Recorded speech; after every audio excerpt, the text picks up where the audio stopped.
શા માટે આ ઉજવણી કરવામાં આવે છે? 1930 ની અંદર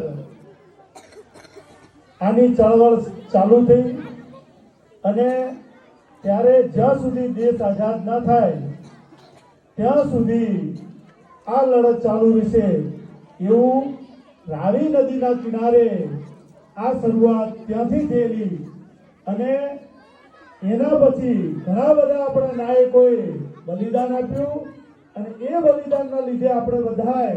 26મી જાન્યુઆરી 1950 ની અંદર આનું બંધારણ થયું અને બંધારણ પછી આ દેશની અંદર પ્રજાસત્તાક દિન તરીકે આની ઉજવણી થાય છે અને એ આપણા રાષ્ટ્રપતિ દ્વારા દિલ્હીમાં પણ રાષ્ટ્રધ્વજને ફરકાવી અને આપણું રાષ્ટ્રગાન જનગણ મન